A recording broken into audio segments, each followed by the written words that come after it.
Before time had a name, before words were ever spoken, before memory itself held any meaning, there was a beginning. But this beginning was not gentle.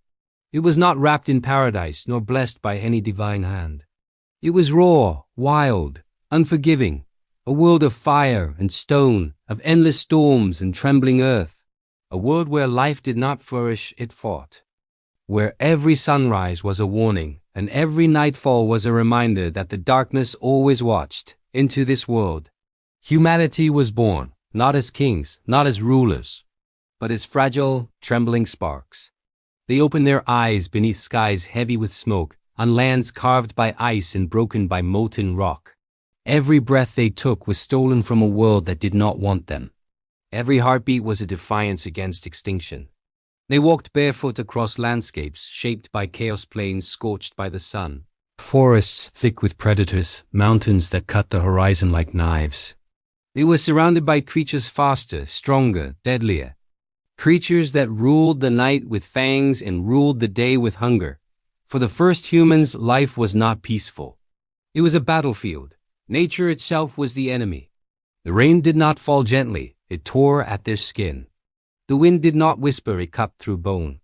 Hunger wasn't a moment, it was a constant presence, a shadow that followed every step.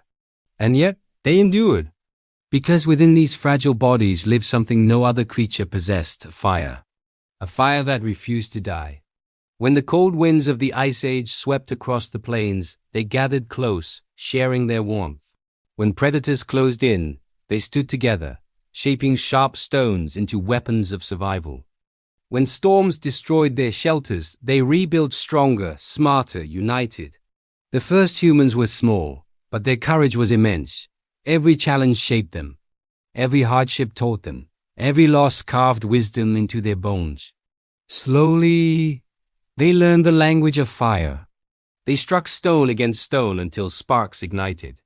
And in that moment, the darkness lost its power. They learned the rhythm of the hunt, tracking herds across endless plains, under skies swirling with dust and stars. They moved not with fear, but with purpose. They learned to read the world, the wind, the soil, the rivers, the seasons.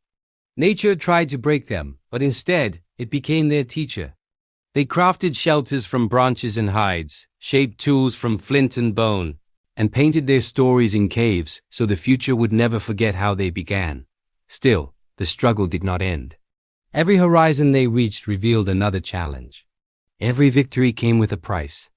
Every mistake reminded them that survival had no mercy. But they continued, step after step, generation after generation, until their footsteps shaped the earth itself. They crossed deserts, climbed mountains, braved oceans, chasing the promise of life wherever it led them. And with each journey they changed. Their minds sharpened, their hands learned, their hearts unified. They discovered not just how to live, but why, to protect each other, to create, to dream, to hope. The first humans were not the end of a story, they were the beginning of ours. Everything we are, everything we build, everything we believe, exists because they refused to give up. They faced a world of savage beauty and brutal indifference, and they did not kneel. They rose. We come from survivors, from wanderers who challenged the impossible, from dreamers who forged meaning from chaos. Their blood flows in us, their courage lives in us. Their fire burns in every human heart today. This is the story of humanity's dawn, not a peaceful tale written in paradise, but a legend carved into stone, forged in storms, and carried through time by the unbreakable will of those who came before. And when you look at the world today, the cities, the technology, the knowledge, remember this. It all began with a spark in the darkness, a spark that became a flame that became a people who became us. Thank you for watching. If this story moved you, consider subscribing for more journeys into our shared past.